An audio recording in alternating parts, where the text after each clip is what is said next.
ନେଲା बेले सेठी भी कवि कवि कहउछंती जे खाली दुष्ट मानकु संहार करिवा पई नुहे किछि लीला करिवार पई भी अछि। आमे भारतीय बांग्मय रे एमिति किछि देवता को देखु जो माने ए माटी को ओल्हाई आसंती केवल प्रेम करिवा पई एवं प्रेम मात्र ही लुहर कथा कहे, प्रेम मात्र ही लहुर कथा कहे। रमाकांत रथंकर श्रीराधा से ही लुह और लहुर कथा ही कहूची। मु गोटे कविता आरंभ कर अच्छा मु केते समय कहि पारे तोषवंत? बहुत सुंदर सर, हैं 10 मिनिट बहुत सुंदर। नहीं नहीं केते केते केते समय कहि पारे? अरे केमती कहूची बोले मु कहू नहीं। अच्छा अच्छा मते मते कहिबा पई त माने केते समय दउछ? कहନ୍ତୁ ना सर, जेते अल्प कहले सेते 30 भलो। मिनिट कहନ୍ତୁ, 30 हां मिनिट। अच्छा आज्ञा। ठीक हाँ अछि। केही छुई नाहु काहाकू पदे भी कथा कहि नाहु केही किए से परते जीव जे एपरी सारा राति गला पाही। आगरू तमकू जहा जानी थिली तमे खाली ताहा नुह तमे अशरीरी अथच मो पाखे सबु बेले रही थाओ केते रूपे दिसु थाओ मो दासानु दास केबे तो केबे मो संहारकारी हुओ। ये होची गोटे प्रेमर कथाटी। केते बेले आखिरे दिसे तो केते बेले आखिरे देखा जाए नहीं। केते बेले आखिरे देखुची देखुची बोली कहिला भाबिला बेलकू से हृदय भितर जाइकरी को बागरे पशि जाई थाए जानी हुए नहीं। प्रेम तो एमती गोटे आलुअर ना, प्रेम तो एमती गोटे अंधार ना। आलुअरे जहा दिसे नहीं दरकार पड़ले अंधार रे तहा बहुत जक जक हेकरी दिसे। से होची प्रेम, से होची भल पाइबा। एवं राधांकर भितरे से भल पाइबार को ही देखा जाए। राधा जदि बंची रही छंती भारतीय बांग्मय रे केवल तांकर प्रेम पाई। राधा बड़ी सुंदरी ए भारत वर्ष रे भारतर माटी रे केबे जन्मी थिले ना भविष्यत रे जन्मीबे। तांको भली गोटे प्रेममयी आगरू ना केबे थिले ना भविष्यत रे केबे आसीबे।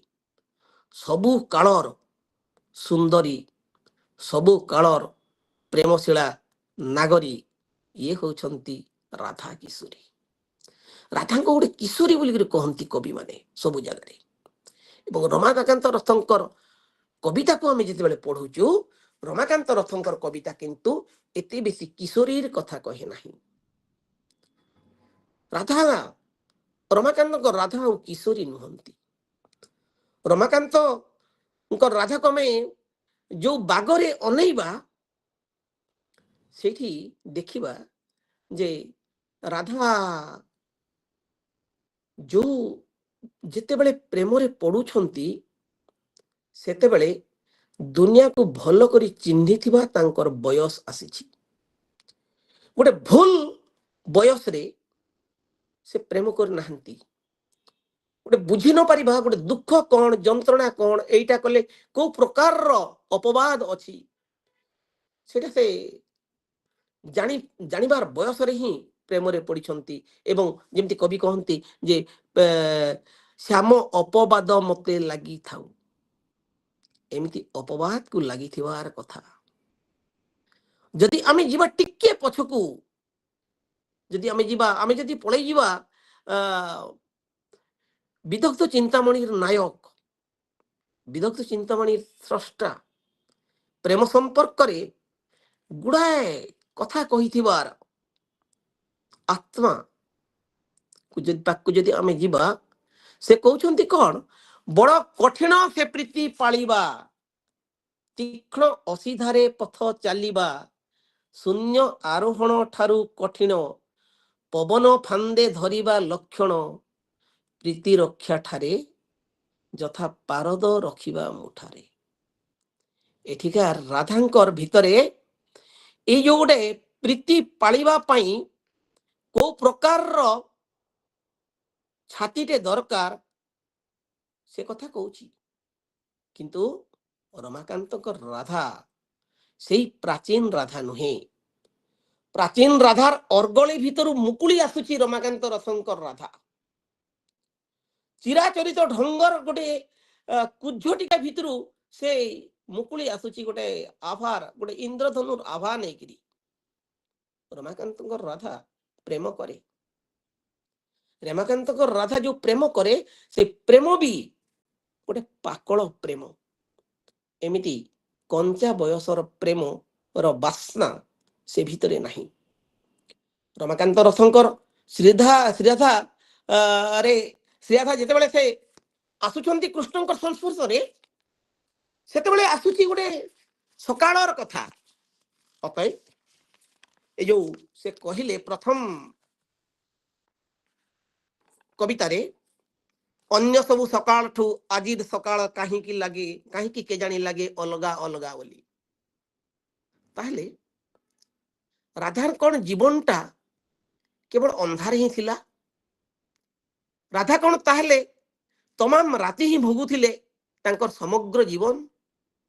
ଏବଂ କୃଷ୍ଣ ଯେତେବେଳେ ଆସୁଛନ୍ତି, ସେଇ ଅନ୍ଧାର ଦୂର ହେଇଯାଉଛି, ଆଉ ଆସୁଛି ଗୋଟେ ସକାଳଟେ ହେଇଥାଇପାରେ। ତେଣୁ ଜୀବନଟା ଗୋଟେ ବଡ ବିଚିତ୍ର। ଜୀବନଟା ଯେ ସବୁବେଳେ ଗୋଟେ ମୂଳ ରାସ୍ତାରୁ ଆରମ୍ଭ ହବ ତା ନୁହେଁ। ଜୀବନଟା ମଝି ରାସ୍ତାରୁ ବି ଆରମ୍ଭ ହେଇପାରେ, ଶେଷରେ ବି ଆରମ୍ଭ ହେଇପାରେ। ରମାକାନ୍ତ ରଥ କଣ ପ୍ରେମକୁ ନେଇକରି ଆଗରୁ କବିତା ଲେଖିନଥିଲେ?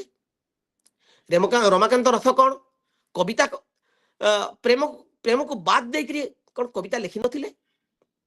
ସେ ତ ବହୁତ ତରୁଣ ବୟସରୁ ଲେଖୁଛନ୍ତି। ତରୁଣ ବୟସରେ ଲେଖୁଥିବା କବିତା ସବୁ କେତେ ଦର୍ଶନର କଥା କହୁଛି। ଆମେ ଦେଖିବା ଯେ ଗୋଟେ ଲଣ୍ଠନର କବିତାର କଥା, ମୁଁ ଜଳୁଥିବି ତୀବ୍ର ଦରଜରେ, ମିଡିୟମ ଧୋତି ଆଉ ଇସ୍ତ୍ରୀ କରା ଅଧା କାମିଜରେ। ଲେଖୁଥିଲେ ସେତେବେଳେ ଯୋଉ ବୟସରେ ସେ ପ୍ରେମ କରିବାର କଥା। କିନ୍ତୁ ସେ ବୟସରେ ଏମିତି ପ୍ରେମର ଗୋଟେ କଳକଳ ନାଦିନୀ ନଈଟେ ବହି ଆସୁନାହିଁ, କି ଆକାଶ ଗୋଟେ ନୀଳ ଆକାଶରେ ଇନ୍ଦ୍ରଧନୁ ତାର ରଙ୍ଗ ଦେଖାଉନାହିଁ। ରମାକାନ୍ତ ରଥଙ୍କୁ ଯେତେବେଳେ 50 ଡେଉଁଛି, ମାନେ ଜୀବନର ଅଧା ବୟସ ଚାଲିଗଲା, ସେଇ ସମୟରେ ସେ ଶ୍ରୀରାଧାର କଥା କହୁଛନ୍ତି। ଏ କଥା କଣ ସୂଚେଇ ଦଉନାହିଁ ଯେ ରମାକାନ୍ତ ରଥ ଯେମିତି ଜୀବନର କୋଉ ସମୟରେ, ମଝି ସମୟରେ ପ୍ରେମର କଥା ବଖାଣୁଛନ୍ତି, ରାଧାର ଜୀବନରେ କଣ ତାହା ଘଟୁନାହିଁ? ରାଧା ବି ମୂଳରୁ ପ୍ରେମରେ ପଡୁନାହିଁ। ତ ସେ ଯୋଉ ବୟସରେ ସେ ପ୍ରେମରେ ପଡିଲେ, ତାକୁ ଯଦି କୁହାଯିବ ଖରାର କି ଦୁଃସାହସ, ଆଜି ପବନରେ ଅନ୍ୟମନସ୍କତା, ଯାହା ନୁହେଁ ଆଗ ପରି। ତେଣୁ ଆସିଯାଉଛି ଖରା, ଆଉ ଖରା ଆଣିଦଉଛି ଗୋଟେ ଦୁଃସାହସ। ଏ ଖରା ଗୋଟେ ବୟସର କଥା କହେ। ଏ ଯୋଉ ପବନ କଥା କୁହାଯାଉଛି, ଏ ପବନ ବି ଗୋଟେ ଜୀବନର କଥା କହେ। ଯୋଉ ଜୀବନରେ ସେ ଅନ୍ୟମନସ୍କ ହେବାର କଥା ନୁହେଁ। ସେ ତ ଗୋଟେ ଘରଣୀ, ସେ ଗୋଟେ ଗୃହିଣୀ, ତାଙ୍କର ପତି ଅଛି। ତଥାପି ବି କାହିଁକି କେଜାଣି ଜୀବନଟା କୋଉଠୁ ଉଙ୍କି ମାରୁଛି ତାର ବୟସକୁ ଦେଖିବାର କଥା। ଆଉ ସେତେବେଳେ ବି ତାଙ୍କର ଭିତରେ ଗୋଟେ ଭୟ ଆସୁଛି। ଆଉ ସେ ଭୟକୁ ଯଦି ଆମେ ଦେଖିବା, କି ବର୍ଷା କି ଭୟଙ୍କର ଘଡଘଡି କାଲି ରାତି ସାରା। ତେଣୁ ଯେତେବେଳେ ଗୋଟେ ସକାଳଟେ ଆସୁଛି, ସକାଳର ଆଗରୁ ଯୋଉ ସମୟକୁ ଭୋଗିଛନ୍ତି ରାଧା, ସେ ସମୟ ହଉଛି ଗୋଟେ ଘଡଘଡିର ସମୟ, ସେ ସମୟ ହଉଛି ଗୋଟେ ବର୍ଷାର ସମୟ, ସେ ସମୟ ହଉଛି ଗୋଟେ ରାତି ସାରା ଗୋଟେ ଅଶ୍ରୁପାତର ସମୟ। ଯେମିତିକି ଗଛର ଗୋଟେ ପତ୍ର ଫୁଲ ସବୁ ସେଇ ଅଶ୍ରୁରେ, ସେଇ ବର୍ଷାରେ ଗୋଟେ ଝଡି ଯାଉଛନ୍ତି, ଏବଂ ସେଇ ଦୁଃଖରୁ ବର୍ତ୍ତିବା ଲାଗି ରାଧା ବି ନିଜକୁ ଗୋଟାପଣେ ଗୋଟେ ଜାକି ଜୁକି ଦଉଛନ୍ତି। ସେ କହୁଛନ୍ତି କଣ, ପ୍ରାଣପଣେ ଜାକି ଦେଲି, କାଳେ ବିଜୁଳିର ଝଲମଲ ଡାକ ବାଜିଯିବ ମୋ କାନରେ। ଶ୍ରଦ୍ଧେୟ ମହାରଣା ବାବୁ କହୁଥିଲେ ଏମିତି ବିଜୁଳିର କଥା। ଯୋଉ ବିଜୁଳି ଗୋଟେ ଆଲୁଅର କଥାକୁ ସୂଚାଏ। ଆଲୁଅ ଖାଲି ଆଖିରେ ଝଲସେ ନାହିଁ। ମୁଁ ଯେମିତି କହୁଥିଲି ଯେ ଗୀତ ବା କଥାଟେ ଖାଲି କାନରେ ଶୁଣି ହୁଏ ନାହିଁ, ଆଖିରେ ବି ଶୁଣି ହୁଏ। ଠିକ ସେମିତି ବିଜୁଳି ବିଜୁଳି ବି ଆଖିରେ ଝଲସେ ନାହିଁ। ବିଜୁଳିର ବି ଗୋଟେ ଡାକ ଅଛି ଏବଂ ସେ ଡାକ କାନରେ ବାଜେ। ଆଉ ଏଇ ଯୋଉ ବିଜୁଳିର ଅନ୍ୟ ନାଁ ହଉଛି ଚପଳା, ବିଜୁଳିର ଅନ୍ୟ ନାଁ ହଉଛି କ୍ଷଣିକା। এই যে ଗୋଟେ କ୍ଷଣିକ ପାଇଁ ଝଲସି ଉଠେ ଏବଂ ପୁଣି ଥରେ ଲିଭିଯାଏ, ତ ସିଏ କଣ? ଆମେ ଶ୍ରୀରାଧା ଭିତରେ ଭରପୁର ଗୋଟେ ପ୍ରେମର ପୂଜାରିଣୀକୁ ଦେଖୁଛୁ। କିନ୍ତୁ ସେଇ ପ୍ରେମର ପୂଜାରିଣୀ ଭିତରେ ଗୋଟେ ଏମିତି ଗୋଟେ ମାଡ଼ିଯିବା, ଗଡ଼ିଯିବା, ହଜିଯିବା ସେ ପ୍ରକାର ନାହିଁ। ପାଇବା ଏବଂ ନ ପାଇବାର କଥା এই ଶ୍ରୀରାଧା ଜାଣେ। ଇଏ ପ୍ରେମରେ ବାତୁଳି ନୁହେଁ। ରମାକାନ୍ତ ରଥଙ୍କର ଶ୍ରୀରାଧା ପ୍ରେମରେ ବାତୁଳି ନୁହେଁ, ଆଗକୁ ପଛକୁ ସବୁ ଆଡକୁ ନିଘା କରୁଥିବାର ଗୋଟେ ଚରିତ୍ରଟି। ସେ ଏମିତି ଜଣେ ନାରୀ ଯେ ମନର ଦୁଃଖକୁ କୋଉଠି ଖୋଲିକିରି କହିପାରେ ନାହିଁ। ଆଖିରେ ଥିବା ଲୁହକୁ ସିନା କାହାକୁ ଗୋଟେ ଦେଖାଇ ହେବ, ଯୋଉ ଲୁହ କଲିଜା ଭିତରେ ଝରୁଥିବ ସେ ଲୁହକୁ କାହା ଆଗରେ ଦେଖାଇବ? ଯୋଉ ସ୍ୱପ୍ନ ଆଖିରେ ଝଲସେ ତାହା ସିନା ଅନ୍ୟର ଆଖିରେ ଦିଶେ। ଯୋଉ ସ୍ୱପ୍ନ ଯଦି ଗୋଟେ ରକ୍ତର ଗୋଟେ ଶିରାରେ ଶିରାରେ ଯଦି ରକ୍ତ ଭିତରେ ଯଦି ଗୋଟେ ଜହ୍ନଟେ ହେଇ ପହଁରି ବୁଲୁଥିବ, ତାକୁ କଣ କାହାକୁ ଦେଖାଇ ହୁଏ? ବହୁତ କଥା ଥାଏ, କାହାକୁ କହି ହୁଏ ନାହିଁ। ଏମିତି କିଛି ସତ୍ୟ ଆସେ ମଣିଷର ଜୀବନରେ, খুব ଇଚ୍ଛା ଲାଗୁଥାଏ ଯେ କାହା ସହିତ ଗୋଟେ ସେୟାର କରିବ, କାହାକୁ ଗୋଟେ କହିବ, ନ କହିଲେ ରହିପାରିବ ନାହିଁ, କିନ୍ତୁ ନୀରବ ରହିବା ଲାଗି ବାଧ୍ୟ, କିଛି ନ କହିବା ପାଇଁ ବାଧ୍ୟ। ଯେତେ ଘୋଡେଇକିରି ରଖିବ ସେତିକି ଜୀବନ ହସିବ। କାନ୍ଦିବା ଭିତରେ ବି ଜୀବନ କେତେ ମହ ମହ ବାସେ, ଲୁହ ଭିତରେ ବି କେତେ ଢଳ ଢଳ ସୂର୍ଯ୍ୟ ଉଏ। ଗୋଟେ ଯୋଉ ଜାଗାରେ ଗୋଟେ ହା ହୁତାଶମୟ ସମୟଟେ ଆସେ, ତାର କୋଉଠି ପାଖରେ ନିଶ୍ଚିତ ଭାବରେ ଗୋଟେ କୋମଳ ବସନ୍ତର ପବନଟି ଅବଶ୍ୟ ଥାଏ। କହୁଛନ୍ତି ରାଧା କଣ? ରାଧା ଜାଣିଲେ ଯେ ଯେ ମୋର ଭାଗ୍ୟରେ କଣ ଘଟୁଛି, କଣ ଘଟିବ? ମୋର ତ ଛାତି ଏବେ ବେଶୀ ଧକ ଧକ କରୁଛି। କିଏ ଜାଣିଲା ଯେ ମୋର ଜୀବନ କାଳ ଯମୁନା ଯିବା ବାଟ ମୋଡାଣୀରେ ଥିବ କି ହୀନସ୍ତା ଯୋଗ। ପ୍ରେମ ଯଦି ଅଛି ତ ତା ପାଖେ ପାଖେ ବଦନାମଟେ ବି ଅଛି। ପ୍ରେମ ଯଦି ଅଛି ତ ତାର ପାଖେ ପାଖେ ଲୁହଟେ ଅଛି। ପ୍ରେମ ଯଦି ଅଛି ତ ତା ପାଖେ ପାଖେ ଅନିଦ୍ରାଟେ ଅଛି। ପ୍ରେମ ଯଦି ଅଛି ତ ତା ପାଖରେ କ୍ରୋଧ ଅଛି, ଅଛି ବି କ୍ଷମା। କାରଣ କ୍ଷମା ଠାରୁ ବୋଲି ବଡ ଦଣ୍ଡ ଆଉ କିଛି ନାହିଁ। କାହାକୁ ଯଦି ଆମେ ଦଣ୍ଡ ଦେବାର ଅଛି, ତାହେଲେ ଏ କ୍ଷମା ହଉଛି ସବୁଠାରୁ ଗୋଟେ ଭୟଙ୍କର ଦଣ୍ଡ। ଆଉ ରାଧାଙ୍କର ଜୀବନରେ ଯଦି ଆମେ ଦେଖିବା, ରାଧାଙ୍କର ଜୀବନରେ ଏମିତି ଗୋଟେ ଦ୍ୱନ୍ଦ୍ୱକୁ ଆମେ ବେଶୀ ଦେଖିପାରୁ। ରାଧାଙ୍କର ପ୍ରେମର ପରିଧି ଭିତରକୁ ରାଧାକୁ ଏଠି ସେ କହନ୍ତି ଗୋଟେ ଜାଗାରେ ଯେ ରାଧା ଗୋଟେ ପଥରର ପ୍ରତିମା, ରାଧା ଗୋଟେ ମାଟିର କଳସୀ, ରାଧା ଗୋଟେ କ୍ରୋଧ ଜର୍ଜରିତ ଅଶ୍ରୁ ଜର୍ଜରିତ ମୁହୂର୍ତ୍ତ। ଏଇ ଯୋଉ ଆସୁଛି ରାଧା ପାଖକୁ, ତ ରାଧା ସେଇଠି କଣ କହେ? ଭଲ ପାଏ, ମାଫ କରିଦିଏ ତମର ନିର୍ଦ୍ଦୟପଣ ଇଚ୍ଛାକୃତ ପକ୍ଷପାତିତାରେ। ତେଣୁ ରାଧାଙ୍କର ଏଇ ଶ୍ରୀରାଧାଙ୍କର ଯେତେ କବିତାର ଭିତରକୁ ଆମେ ଯିବା, ଗୋଟେ ପ୍ରେମକୁ ଆମେ ଅତି ମାତ୍ରାରେ ଅନୁଭବ କରିପାରିବା। ମଣିଷ ଯଦି ଏଇ ପୃଥିବୀକୁ ଆସୁଛି, ତାହେଲେ ପ୍ରେମ ଯଦି କଲା ନାହିଁ, ଏ ଜୀବନଟା ତାର ବୃଥା। ଆଉ ପ୍ରେମ କୌଣସି ଗୋଟେ ନାରୀ ଆଉ ପୁରୁଷ ଭିତରେ ଖାଲି ସୀମିତ ହୋଇ ରହି ନପାରେ। ଆମେ ଗୋଟେ ଗଛକୁ ପ୍ରେମ କରିପାରିବା, ଆକାଶକୁ ଉପରେ ପ୍ରେମ କରିପାରିବା, ନଈକୁ ପ୍ରେମ କରିପାରିବା, ପତ୍ରକୁ, ଫୁଲକୁ, ଫଳକୁ, ଏପରିକି ଆମର ଅସହାୟତାକୁ ବି ଆମେ ପ୍ରେମ କରିପାରିବା। ରମାକାନ୍ତ ରଥଙ୍କର ଶ୍ରୀରାଧା ତ କାହାକୁ ଯଦି ବେଶୀ ପ୍ରେମ କରୁଛି ତାହେଲେ ସେ କୃଷ୍ଣ ନୁହେଁ, ସେ ହଉଛି ରାଧାଙ୍କର ଅସହାୟତା। ଅସହାୟପଣ ରାଧାଙ୍କ ପାଖରେ ଏତେ ଅଛି ଯେ କହିବାର କିଛି ନାହିଁ। ଏବଂ ଏଇ ଅସହାୟପଣକୁ କିଏ ଜାଣୁ କି ନ ଜାଣୁ ଜଣେ ଲୋକ ଜାଣିପାରେ ଯାହାକୁ କି ରାଧା ବାଛିଛନ୍ତି। ସେ ହେଲେ ତମକୁ ବାଛିଲି, ଶୁଣ ମନ ଦେଇ ଶୁଣ, କାହାରି ଇଚ୍ଛାରେ ନୁହେଁ ମୋ ଇଚ୍ଛାରେ ତମକୁ ବାଛିଲି, ତୁମକୁ ରଖିବା ପାଇଁ ଜୀବନର ପ୍ରତି ମୁହୂର୍ତ୍ତରୁ ଅନ୍ୟ ସବୁ ଭାଗ୍ୟ କାଢିଦେଲି। ଭାଗ୍ୟକୁ କାଢିଦେବାଟା ଏଡେ ସହଜ ନୁହେଁ। ସମସ୍ତେ ଭାଗ୍ୟକୁ ଫିଙ୍ଗି ଦେଇ ପାରନ୍ତି ନାହିଁ। ଭାଗ୍ୟକୁ କାଢିଦେବା ମାନେ ଭାଗ୍ୟକୁ ଫିଙ୍ଗି ଦେବା, ଭାଗ୍ୟକୁ ଅସ୍ୱୀକାର କରିବା।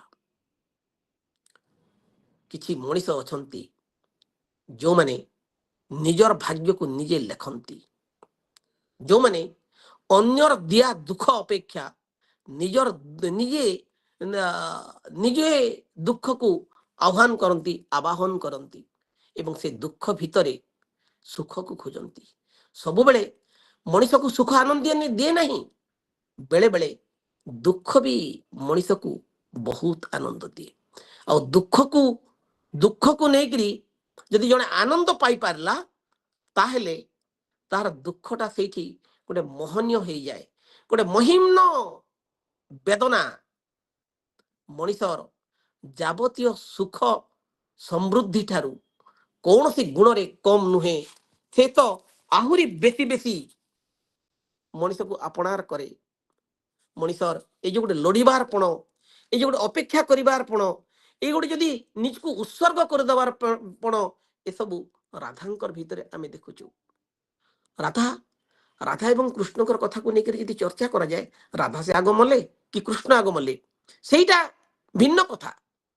କିନ୍ତୁ ରମାକାନ୍ତ ରଥଙ୍କର କବିତାରେ ଆମେ ଦେଖୁ ଯେ ରାଧା ଅପେକ୍ଷା କୃଷ୍ଣ ଆଗ ମରୁଛନ୍ତି। ଯଦିଓ ଅନ୍ୟ ସବୁ ସାହିତ୍ୟରେ ଆମେ ରାଧାଙ୍କୁ କୃଷ୍ଣ ଅପେକ୍ଷା ଆଗ ମରିଥିବାର ଜାଣୁ, ତାହେଲେ ଏଇଠି ଏ ରାଧାଟା କିଏ? ଏ ରାଧା ନିଶ୍ଚିତ ଭାବରେ କୃଷ୍ଣଙ୍କ ରାଧା ହିଁ ନଥିବେ। ଏ ରାଧା ତାହେଲେ କିଏ? ଏ ରାଧା ନିଶ୍ଚିତ ଭାବରେ ଗୋଟେ ଦେବୀ ନୁହନ୍ତି। ତାହେଲେ ଏ ରାଧା କିଏ? ଏ ରାଧା ଗୋଟେ ରକ୍ତ ମାଂସର ନାରୀଟି ଏବଂ ଆମର ସମୟ ଖଣ୍ଡ ଭିତରେ ବଞ୍ଚୁଥିବାର ନାରୀଟି। ରମାକାନ୍ତ ରଥ ସେମିତି ଗୋଟେ ନାରୀକୁ ଆବିଷ୍କାର କରିପାରିଛନ୍ତି ତାଙ୍କର ଜୀବନରେ। ରମାକାନ୍ତ ରଥଙ୍କର ଏ ଶ୍ରୀରାଧା ତ ଗୋଟେ ଏମିତି ଗୋଟେ ବିବ୍ରତ କରିଦିଏ ଯେ ସୂର୍ଯ୍ୟ ବୁଡ଼ିଗଲା ପରେ ଲାଗେ ଆଉ ଗୋଟେ ସୂର୍ଯ୍ୟଟେ ଉଁଛି। ରାତି ହେଇଗଲା ପରେ ଲାଗେ ଯେ ଏ ରାତି ନୁହେଁ, ଏ ରାତି ଅନ୍ୟ ଏକ ଜୀବନଟେ। ଗୋଟେ ଛୁଇଁବାର କଥା କୁହାଯାଉ, ଛୁଇଁଲେ ଯେତିକି ମିଠା ଲାଗେ ନ ଛୁଇଁଲେ ତାଠାରୁ ଆହୁରି ଅଧିକ ମିଠା ଲାଗେ, ଏ କଥା ରମାକାନ୍ତ ରଥ କହୁଛନ୍ତି ତାଙ୍କର ସାହିତ୍ୟରେ। ତେଣୁ ବଡ଼ କଥା ହଉଛି ଲୋଡ଼ିବାର ପଣ, ବଡ଼ କଥା ହଉଛି ପାଇବାର ଗୋଟେ ଅଭିପ୍ସା, ବଡ଼ କଥା ଅଛି ଛୁଇଁବି ହୋଇ ବୋଲି ଭାବୁଥିବ କିନ୍ତୁ କେବେ ବି ଛୁଇଁ ପାରିବ ନାହିଁ। ସେ ହଉଛି ଗୋଟେ ଅସଲ କଥାଟି। ତେଣୁ ଧରା ଦେବା ଅପେକ୍ଷା ଧରା ନ ଦେବାରେ ଯୋଉ ମାଦକତା ଅଛି ସେ କଥାକୁ ଠିକ ଭାବରେ ଜାଣିପାରିଛନ୍ତି ରମାକାନ୍ତ ରଥଙ୍କର କାବ୍ୟ ପୁରୁଷ। ତେଣୁ କେତେବେଳେ ଆସିଥିଲେ କେତେବେଳେ ଗଲେ, ଏଇ ଯୋଉ ଯିବା ଆସିବା, ଇଏ ତ କହୁଛନ୍ତି ତାଙ୍କର ଜୀବନରେ ଏମିତି ଯିବା ଆସିବା ଲାଗି ରହିଥାଉ ବୋଲିକିରି। ଆଉ କୃଷ୍ଣଙ୍କୁ ସେ ଏତେ ବେଶୀ ଭଲ ପାଆନ୍ତି, କୃଷ୍ଣଙ୍କର ମଲା ଖବର ଶୁଣିଲା ପରେ ସେ ତ କହୁଛନ୍ତି ଗୋଟେ ଜାଗାରେ, ମୁଁ ସବୁରି ଜବାବ ଦେବି ଚୁଡ଼ି ଝମଝମ କରି। ମୁଁ ଭାବୁଛି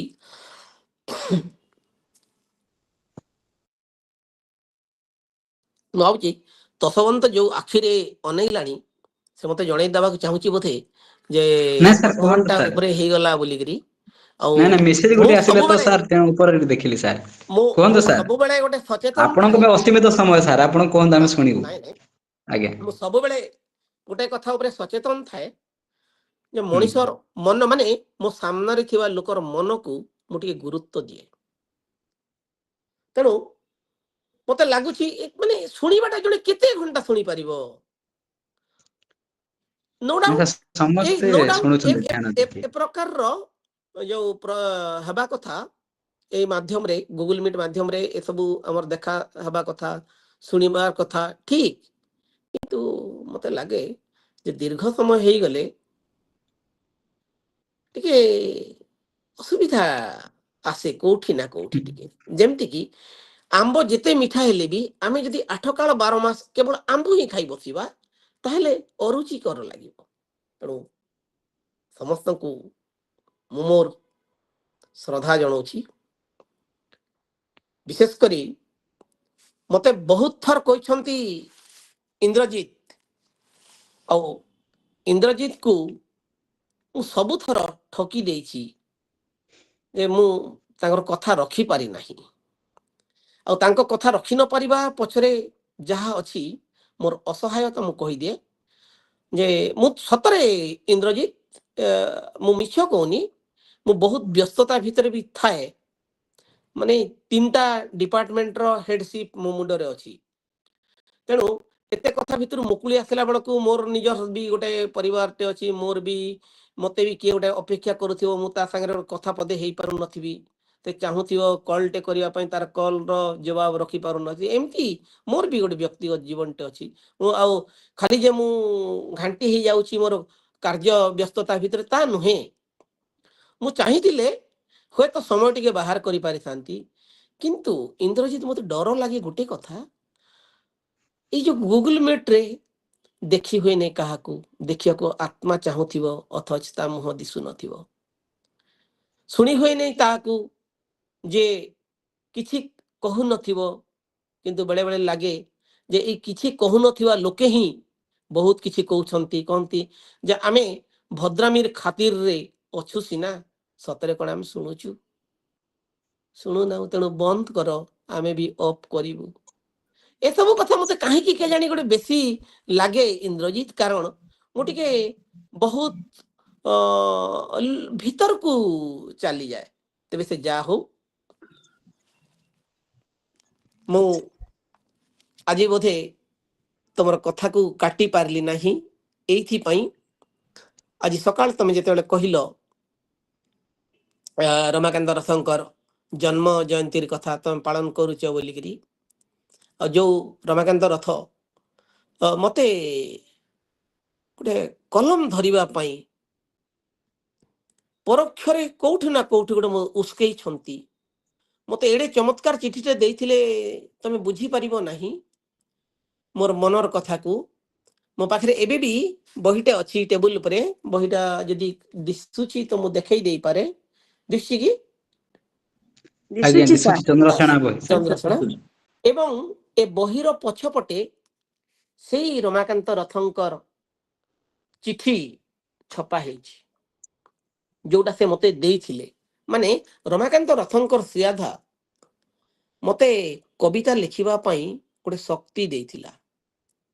କିନ୍ତୁ ଯେହେତୁ ସେତେବେଳେ ମୁଁ ପ୍ରେମକୁ ବୁଝିପାରିନଥିଲି, ତେଣୁ ମୋର କବିତାରେ ପ୍ରେମ ନଥିଲା, ଗୋଟେ ପ୍ରକାର ଗୋଟେ ବିଦ୍ରୋହଟେ ଥିଲା। ଆଉ ଏଇ କବିତା ହଉଛି ସେଇଆ। ରମାକାନ୍ତ ରଥ ଯେମିତି ଗୋଟେ ଜାଗାରେ କହୁଛନ୍ତି ଯେ କାଲି ସ୍ୱାମୀ ମୋର ବାଳକୁ ଝିଙ୍କିଲେ, କାନ୍ଥରେ ବାରମ୍ବାର ମୁଣ୍ଡ କଚାଡ଼ିଲେ, ଗଲା ରାତି କୋଉଠି କଟେଇଥିଲି ସାଫ ସାଫ ମାନିବାକୁ କହିଲେ। ବେଶ କିଛି ସମୟ କଷ୍ଟ ହେଲା, ତାପରେ କହିଲି ହାୟ ରେ ବିହି, ଏଡେ ନିର୍ବୁଦ୍ଧିଆ ସ୍ୱାମୀ ଲେଖିଥିଲୁ ମୋର କପାଳରେ, ଯିଏ ମୋର ଅବିଶ୍ୱସ୍ତତାର ପ୍ରମାଣ ଖୋଜୁଛି ଶରୀରରେ ପୁଣି ଦିନ ବେଳେ। এইটা ମତେ ଗୋଟେ ମୋର ମୁଣ୍ଡକୁ ଗୋଟେ ଷ୍ଟ୍ରାଇକ୍ କଲା ଯେ ଶ୍ରୀରାଧା ଭଳି ଗୋଟେ ଏଡେ ସୁନ୍ଦର ହୃଦୟର ନାରୀରେ ସ୍ୱାମୀ କେତେବେଳେ ବି ନିଷ୍ଠୁର ହେଇନଥିବ। ଏବଂ ରାଧା କୃଷ୍ଣଙ୍କର କଥାକୁ ଯେତେ ଗୁରୁତ୍ୱ ଦଉଛି ଚନ୍ଦ୍ରସେଣାର କଥାକୁ କେତେ ବେଶୀ ଗୁରୁତ୍ୱ ଦେଇଥିବ ଯେ ସେଇଠୁ ଏ ବହିର ଜନ୍ମ। ଆଉ ଏଟା ଲେଖିଲା ପରେ 1998 ରମାକାନ୍ତ ରଥ ମତେ ଗୋଟେ ଚିଠି ଲେଖିଲେ। ସେଦିନ ଥିଲା ଗୋଟେ ମାର୍ଚ୍ଚ ମାସର କଥା। ସେ ମତେ ଚିଠିଟେ ଲେଖିଥିଲେ ଏବଂ ରମାକାନ୍ତ ରଥ ସେତେବେଳେ ଥିଲେ କେନ୍ଦ୍ର ସାହିତ୍ୟ ଏକାଡେମୀର ସଭାପତି। ମୁଁ ମୋର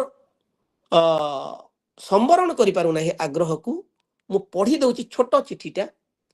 ଶ୍ରଦ୍ଧେୟ ଗୋପୀନାଥ, ଚନ୍ଦ୍ରସେଣା ପଢିଛି।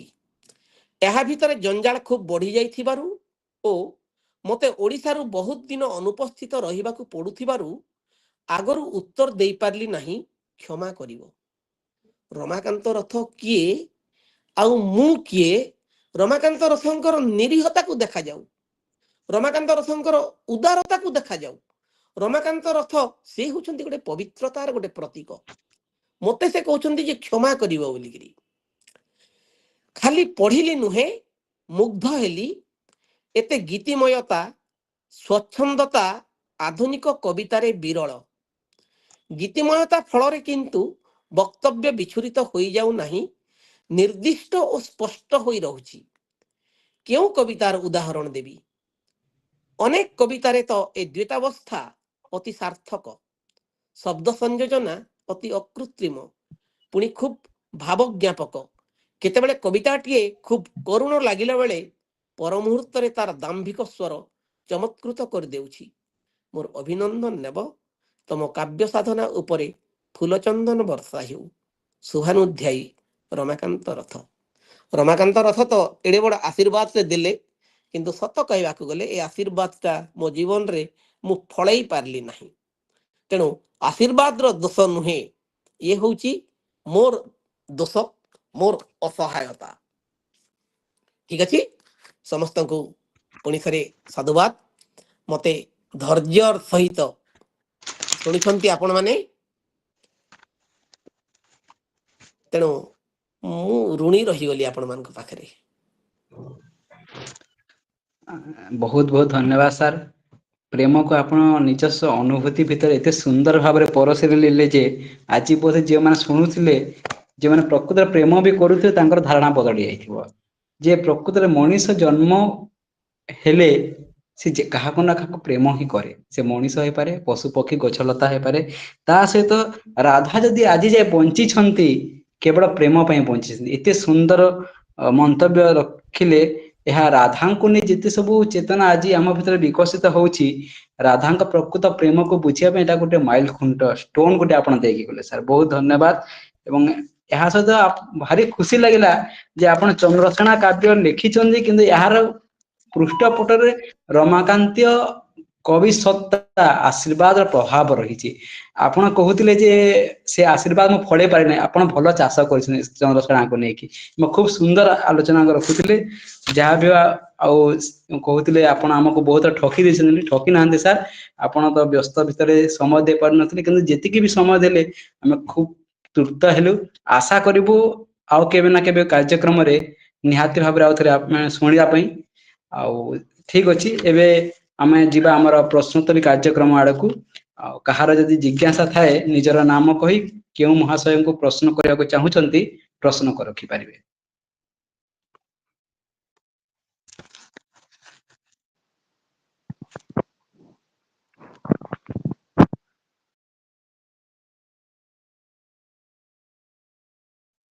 ପଚାରନ୍ତୁ। କିଏ ଯଦି କିଛି ପଚାରିଲେ ତ ମତେ ବହୁତ ଖୁସି ଲାଗିବ। ଖୁସି ଲାଗିବ ଏଇଥିପାଇଁ ଯେ ମୁଁ ଯୋଉମାନଙ୍କୁ କହିଛି ଅନ୍ତତଃ ସେମାନେ ଶୁଣିଛନ୍ତି ଏବଂ ସେମାନେ ବି କହିପାରନ୍ତି। ଏ ଯାବତ୍ ମୁଁ ନିଶ୍ଚୟ ଏଇ ଦୁଇ ତିନି ନିଶ୍ଚୟ ଜଣ ଖାଲି କହିବାଟା ଶୁଣୁଛି, ବାକି ସମସ୍ତଙ୍କର ନୀରବତାକୁ ହିଁ ଜାଣୁଛି। ତେଣୁ ଯଦି କେହି କହନ୍ତେ, ତାହେଲେ ଗୋଟେ ମୁଁ ଧନ୍ୟ ହେଇଯାନ୍ତି। ଯାହା ହଉ କିଏ ଗୋଟେ ତ କହିଲେ। ଆଜ୍ଞା ସାର୍, ସାର୍ ମୁଁ ଭାଗ୍ୟଶ୍ରୀ କହୁଛି। ସାର୍ ମୋର କୋଶ୍ଚିନ୍ ଥିଲା କି ସାର୍ ଆମର ଯୋଉ ଶ୍ରୀରାଧା କବିତା ଅଛି, ତା ଦେହରେ ରାଧା ଶବ୍ଦଟି ମାନେ କେଉଁ ଅର୍ଥ ବହନ କରୁଛି ଏଠାରେ?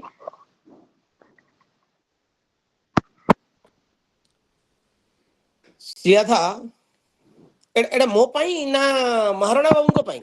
ଆଜ୍ଞା ସାର୍ ଆପଣ କୁହନ୍ତୁ। ଓକେ, ଆଜ୍ଞା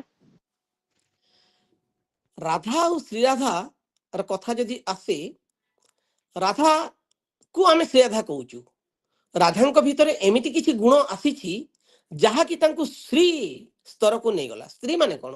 ଶ୍ରୀ ଅର୍ଥ ହଉଛି ଶୁଭ, ଶ୍ରୀ ଅର୍ଥ ହଉଛି ସୁନ୍ଦର, ଶ୍ରୀ ଅର୍ଥ ହଉଛି ଧନ, ଏସବୁକୁ ଯାହା ଗୋଟେ ପଜିଟିଭରେ ନିଆଯାଏ। ଏବଂ ରାଧାର କଥା ଯଦି କୁହାଗଲା, ରାଧା ସେ ଯେମିତି କହୁଥିଲେ ଗୋଟେ ରାଧସରୁ ଗୋଟେ, ଆପଣ ଯଦି ଦେଖିବେ, ମୁଁ ଯୋଉ ବହିର କଥା କହୁଥିଲି ପ୍ରାଚୀନ ଓଡ଼ିଆ ସାହିତ୍ୟରେ ଶ୍ରୀରାଧା ବୋଲିକିରି, ସେ ବହିରେ ରାଧା ଶବ୍ଦ କେମିତି ସୃଷ୍ଟି ହେଲା ଇତ୍ୟାଦି ପ୍ରସଙ୍ଗରେ କୁହାଯାଇଛି। ମୁଁ ବି 2000 ମାନେ ଆଜିକି 25-26 ବର୍ଷ ତଳେ ଝଙ୍କାରରେ ଗୋଟେ ଲେଖିଥିଲି ଆର୍ଟିକେଲଟେ, ଦେହି ପଦପଲ୍ଲବମ୍ ବୋଲିକିରି। ସେଇଠି ବି ମୁଁ ବିଶେଷ ଭାବରେ ବର୍ଣ୍ଣନା କରିଛି ଯେ ରାଧା କୋଉ ଧାତୁରୁ ଆସିଲା, ରାଧା କାହିଁକି ରାଧାକୁ ରାଧା ବୋଲି କୁହାଗଲା, ରାଧାପତି ବୋଲିକିରି ଯୋଉଟା ସେ କହୁଥିଲେ, ଆଗ ଇନ୍ଦ୍ରକୁ ବୁଝା ଯାଉଥିଲା ରାଧାପତି ବୋଲିକିରି। ସେତେବେଳେ ରାଧାର ଅର୍ଥ ଏମିତି ଆଜିର ଦିନର ରାଧା ପରି ନଥିଲା। କିନ୍ତୁ ଆଜିର ପ୍ରସଙ୍ଗ ହଉଛି ରମାକାନ୍ତ ରଥଙ୍କର ଶ୍ରୀରାଧା। ରମାକାନ୍ତ ରଥଙ୍କର ଶ୍ରୀରାଧାକୁ ଯଦି ଆମେ ଦେଖିବା, ତାହେଲେ ଅସଲରେ ପୁରାଣର ଶ୍ରୀରାଧା ସେଇଠି ଅନୁପସ୍ଥିତ।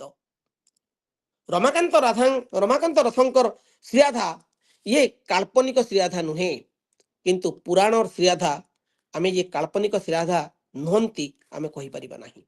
ଶ୍ରୀରାଧା ନାଁରେ କେବେ ଏଇ ପୃଥିବୀରେ କୋଉ ଜଣେ ନାରୀ ଜନ୍ମ ହେଇଥିଲେ କି ନଥିଲେ, ଏଇଟା ଗୋଟେ ଏତେ ବେଶୀ ସ୍ପଷ୍ଟ ଭାବରେ କୁହାଯାଇ ନପାରେ। ତେଣୁ ରମାକାନ୍ତ ରଥଙ୍କର ଶ୍ରୀରାଧା ପାଖକୁ ଆସିବା। ରମାକାନ୍ତ ରଥଙ୍କର ଶ୍ରୀରାଧା ହଉଛି ଗୋଟେ ନାରୀଟେ, ରମାକାନ୍ତ ରଥଙ୍କର ଶ୍ରୀରାଧା ହଉଛି ଗୋଟେ ମାନବୀଟେ। ରମାକାନ୍ତ ରଥଙ୍କର ଶ୍ରୀରାଧା ଭିତରେ ଦୁଃଖ ଅଛି, କଷ୍ଟ ଅଛି, ଯନ୍ତ୍ରଣା ଅଛି। ରମାକାନ୍ତ ରଥଙ୍କର ଶ୍ରୀରାଧା ହସିପାରେ, କାନ୍ଦିପାରେ, ଲୁହକୁ ଲୁଚେଇ ପାରେ ତାର ପଣତ କାନିରେ। ଏସବୁ ସତ୍ତ୍ୱେ ତାର ଭିତରେ, ତାର ଛାତି ଭିତରେ ପଞ୍ଜରା ଯୋଉ ଅଛି, ସେ ପଞ୍ଜରା ବହୁତ ଷ୍ଟ୍ରଙ୍ଗ। ସବୁ କଥାକୁ ସହି ନେବାର, ଦୁଃଖକୁ ସହି ନେବାର ଶକ୍ତି ଅଛି। ଆମେ ଯେତେ ଚେଷ୍ଟା କଲେ, ଆମେ ଯଦି ଆଖିକୁ ବନ୍ଦ କରିକି ଦେବା, ବାହାରର ଧୂଳି ବାଲି ଏସବୁ ଭିତର ପବନ ଆଖି ଭିତରକୁ ଯାଇପାରିବା ନାହିଁ, ମାନେ ପୁରା କବାଟ ବନ୍ଦ ହେଇଯିବ। କିନ୍ତୁ ଆଖିର ପତାକୁ ଯେତେ ଜୋରରେ ବନ୍ଦ କଲେ ବି ବାହାରି ଆସୁଥିବା ଲୁହକୁ ଅଟକାଇ ହେବ ନାହିଁ, ଯେତେ ବନ୍ଦ କରାଯାଉ ନା କାହିଁକି। ରମାକାନ୍ତ ରଥଙ୍କର ଶ୍ରୀରାଧା ଭିତରେ ସେମିତି ବହୁତ ଚେଷ୍ଟା କରି ଅଟକାଇ ନ ପାରୁଥିବା ପ୍ରେମର କଥାକୁ, ଅନୁଭବକୁ ଆମେ ଦେଖୁଛୁ। ତମାମ ମାନେ ଏ ବହିର ପ୍ରଥମରୁ ଶେଷ ପୃଷ୍ଠା ଯାଏ ଗୋଟେ ପାଇ ନ ପାଇବାର ବିହୋଳପଣ ହିଁ ଅଛି। ରମାକାନ୍ତ ରଥଙ୍କର ଆମୂଳ ଚୂଳ, ଏଇ ଶ୍ରୀରାଧାର ଆମୂଳ ଚୂଳ ଗୋଟେ ଦୀର୍ଘଶ୍ୱାସର କଥା କହେ, ଏବଂ ସେ ଦୀର୍ଘଶ୍ୱାସ ବହୁତ ବାସ୍ନାୟିତ। ସେଇ ଦୀର୍ଘଶ୍ୱାସ ସତେ ଯେମିତି ଗୋଟେ ଫୁଲ ଫୁଟି ଯାଉଛି। ସେ ଦୀର୍ଘଶ୍ୱାସ ଭିତରେ କେତେ କଥା ଯେ ରହିପାରେ, ସେଇଟାକୁ ହିଁ ସୂଚଉଛି ରମାକାନ୍ତ ରଥଙ୍କର ଶ୍ରୀରାଧା। ତେଣୁ ରମାକାନ୍ତ ରାଘବଙ୍କର ଶ୍ରୀରାଧା ଏତେଟା ବିପ୍ଳବୀ ନୁହେଁ।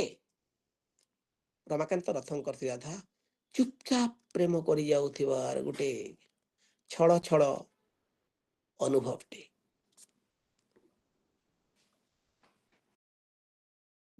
ଆଜ୍ଞା ସାର୍, ଧନ୍ୟବାଦ ସାର୍।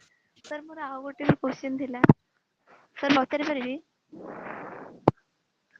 ଯେତେ ପଚାରିଲେ ମତେ ଖୁସି ଲାଗିବ।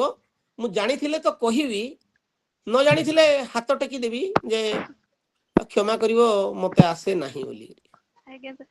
ସାର୍ ଆମର ଯୋଉ ଶ୍ରୀରାଧା, ମାନେ ଶ୍ରୀରାଧା କବିତାରେ ରାଧା ଯୋଉ ଅଛନ୍ତି, ଯୋଉ ଚରିତ୍ର, ମାନେ ଏଇଟା କେଉଁ ଭାବକୁ ଆମେ ଦେଖିବାକୁ ପାଇବା? ମାନେ ଶ୍ରୀରାଧାଙ୍କ ଚରିତ୍ରରେ ଆମେ କେଉଁ ଭାବ ଦେଖିବାକୁ ପାଇବା? ଏଇଟା ନିହାତି ଗୋଟେ ସାଧାରଣ କଥାଟେ ପରି ମତେ ଲାଗେ। ଏବଂ ମତେ ଲାଗେ ଯେ ମୁଁ ଯେତିକି ଜାଣିଛି ସେ କଥା ଆପଣ ବି ଜାଣନ୍ତି। କାରଣ ଶ୍ରୀରାଧା ଭିତରେ ସବୁଠାରୁ ତ ବଡ କଥାଟା ହେଉଛି ନାରୀ ଭାବଟି। ଆଜ୍ଞା ଶ୍ରୀରାଧା କେତେବେଳେ ବି ଭୁଲି ଯାଉନାହିଁ ଯେ ସେ ଗୋଟେ ନାରୀ। ସେ ନାରୀ ଏଇଟା ସବୁବେଳେ ତାକୁ ମନେ ପଡୁଛି। ମାନେ ଏଇ ସଂସାରରେ ଯୋଉ ଦିଟା କଥା ଥାଏ, ଗୋଟେ ହଉଛି ପ୍ରକୃତି ଆଉ ଗୋଟେ ହଉଛି ପୁରୁଷ। ଆଉ ଶ୍ରୀରାଧା ଗୋଟେ ପ୍ରକୃତି, ସେ ଗୋଟେ ପୁରୁଷକୁ ଚାହିଁଛି, ଆଉ ସେ ପୁରୁଷ ଶ୍ରୀକୃଷ୍ଣ ହେଇପାରନ୍ତି, ସେ ପୁରୁଷ ଅନ୍ୟ କୌଣସି କାହାର ଗୋଟେ ପ୍ରେମିକ ବି ହେଇପାରେ। ଏବଂ କିଛି ଆଲୋଚକ ତ କହନ୍ତି ଯେ ଶ୍ରୀରାଧା ବୋଲିକରି ଆମେ ଯାହାକୁ ପଢୁଛୁ ଅସଲରେ ଶ୍ରୀରାଧା ନୁହେଁ, ସେ ହଉଛନ୍ତି ନିଜେ ରମାକାନ୍ତ ରଥ। ଏବଂ ସବୁବେଳେ ଗୋଟେ ପୁରୁଷ ଗୋଟେ ପ୍ରେମ କରିବ ନାରୀକୁ ନାରୀ ହିସାବରେ ବୋଲିକରି ନୁହେଁ, ବହୁତ ସମୟରେ ପୁରୁଷ ବି ନାରୀକୁ ପୁରୁଷ ବୋଲି ଭାବିପାରେ ଏବଂ ନିଜକୁ ନାରୀ ବୋଲି ଭାବିକରି ବି ପ୍ରେମ କରିପାରେ। ୟାକୁ ହୁଏତ ଗୋଟେ ଅକଳ୍ପନୀୟ କଥାଟେ ବୋଲିକରି ଅକଳ୍ପନୀୟ କଳ୍ପନା ବୋଲିକରି କୁହାଯାଇପାରେ, କିନ୍ତୁ ଅସଲରେ ଆମେ ଯଦି ସାଇକୋଲୋଜି ହିସାବରେ ଯଦି ଯିବା ଏ ଭିତରକୁ, ପୁରୁଷ ବି ଗୋଟେ ନାରୀକୁ ଭାବିଲା ବେଳେ ନାରୀକୁ ନାରୀ ବୋଲି ନୁହେଁ, ନାରୀକୁ ପୁରୁଷ ବୋଲି ବି ଭାବିପାରେ ଏବଂ ନିଜକୁ ନାରୀ ବୋଲି ଭାବିକରି ବି ଉତ୍ସର୍ଗ କରିପାରେ। ଆଜ୍ଞା ସାର୍, ଧନ୍ୟବାଦ ସାର୍। ସାର୍ ନମସ୍କାର। ସାର୍ ମୁଁ ଟିକେ ପଚାରିବି ସାର୍? ପଚାର। ସାର୍ ରାଧା ଯୋଉ ଆମର କୃଷ୍ଣଙ୍କର ହ୍ଲାଦିନୀ ଶକ୍ତି ବୋଲି କହୁ ଆମେ ପଢିଛୁ ହଁ ବି, ହଁ ତାପରେ ତାଙ୍କୁ ଦେବୀ ସ୍ୱରୂପିଣୀ ଭାବରେ ଆମେ ପୂଜା ବି କରୁଛୁ। ଆଉ ସେଟା ପ୍ରାଚୀନ, ହଁ ସେଟା ସାର୍ ପ୍ରାଚୀନ ସାର୍ ସାର୍ ସାହିତ୍ୟର କଥା। ସାର୍ କିନ୍ତୁ ସାର୍ ଆମେ ଯେତେବେଳେ ଗୋଟେ ଆଧୁନିକ ସାହିତ୍ୟ ଭିତରକୁ ଆସୁଛୁ, ଆଧୁନିକ ସାହିତ୍ୟ ଭିତରେ ଆଧୁନିକ ସାହିତ୍ୟ ଦେବତାକୁ ଗୁରୁତ୍ୱ ଦିଏ ନାହିଁ, ଆଧୁନିକ ସାର୍ ସାହିତ୍ୟ ମାନବକୁ ଗୁରୁତ୍ୱ ଦିଏ। ସାର୍ ଆଧୁନିକ ମୁଁ ସାହିତ୍ୟ ଦେବୀକୁ ଗୁରୁତ୍ୱ ଦିଏ ନାହିଁ, ଆଧୁନିକ ସାର୍ ସାହିତ୍ୟ ନାରୀକୁ ଗୁରୁତ୍ୱ ଦିଏ। ତେଣୁ ରାଧା ଭିତରେ ଆମେ ଯଦି ସେ ପ୍ରାଚୀନ ରାଧାକୁ ଖୋଜିବା ରମାକାନ୍ତ ରଥଙ୍କ ଶ୍ରୀରାଧା ଭିତରେ, ତାହେଲେ ଆମର ଖୋଜିବାଟା ଗୋଟେ ମତେ ଲାଗୁଛି ଆମେ ଠିକ ଖୋଜୁନାହୁଁ ବୋଲିକିରି। ହଁ, ସାର୍ ସାର୍ କହିପାର। ଗୋଟେ କଥା ସାର୍, ଓକେ। ସାର୍ ରାଧାଙ୍କର ସମର୍ପଣ ଭାବ ଯୋଗୁ ସେ ମୋହନିଆ ହୁଁ ସାର୍। ତେବେ ଆମର ପ୍ରାଚୀନ ରାଧାଙ୍କର ଶ୍ରୀକୃଷ୍ଣଙ୍କ ପ୍ରତି ଯୋଉ ସମର୍ପଣ ଭାବ ଥିଲା ଏବଂ ହୁଁ ହୁଁ ରମାକାନ୍ତ ରଥଙ୍କର ଶ୍ରୀରାଧାରେ ଯୋଉ ତାଙ୍କର ଭାବ ଅଛି, ହଁ, କାହାର ସମର୍ପଣ ଭାବଟା ଶ୍ରେଷ୍ଠ ହେବ ସାର୍? ଦେଖ, এইটা যদি କୁହାଯାଏ ଶ୍ରେଷ୍ଠ କଥା ଯଦି କୁହାଯାଏ, ସମସ୍ତେ ନିଜ ନିଜ ପାଖରେ ଶ୍ରେଷ୍ଠ, କେହି କାହାର ବିକଳ୍ପ ନୁହନ୍ତି। ପୁଷ୍ପା ମୋର ଝିଅ, ସାର୍ କିନ୍ତୁ ପୁଷ୍ପା ତା ପାଖରେ ତା ପାଇଁ ସେ ଶ୍ରେଷ୍ଠ, ତା ପାଖରେ ଯାହା ଅଛି ମୋ ପାଖରେ ତାହା ନାହିଁ, ଏବଂ ମୋ ପାଖରେ ଯାହା ଅଛି ପୁଷ୍ପା ପାଖରେ ସେଇଟାକୁ ମୁଁ ଯଦି ଖୋଜିବି ତାହେଲେ ସେଇଟା ଗୋଟେ ନିଷ୍ଫଳ ପ୍ରୟାସ। ତ ପ୍ରାଚୀନ ସାହିତ୍ୟରେ ଯାହା ଥିଲା ସେ ସମୟ ଥିଲା ଅଲଗା ଏବଂ ସେ ସମୟର ନାରୀ ଥିଲା ଅଲଗା, ସେ ଭିତରେ ଆଧୁନିକତା ଥିଲା ଗୋଟେ ଭିନ୍ନ ଭାବରେ। ଏବଂ ଏବ ସମୟରେ ରମାକାନ୍ତ ରଥ ଯୋଉଟା ଲେଖୁଛନ୍ତି ଏଇ ଶ୍ରୀରାଧା ଭିତରେ ସେଇ ପ୍ରାଚୀନ ଭାବ ନାହିଁ, এইଠି ସେ ଭାବଟା ଟିକେ ଭିନ୍ନ ପ୍ରକାରରେ ଅଛି। ସେ ଯେମିତି ଗୋଟେ ଗୋଟେ ଦାସୀ ବୋଲିକରି ଯୋଉଟା ସ୍ୱୀକାର କରୁଛି, আগর রাধা নিজকে গোটে দাসী বলি স্বীকার করুলে, কিন্তু ୟାଙ୍କ ରାଧା ଦାସୀ ବୋଲିକି ସ୍ୱୀକାର କରୁନାହାନ୍ତି।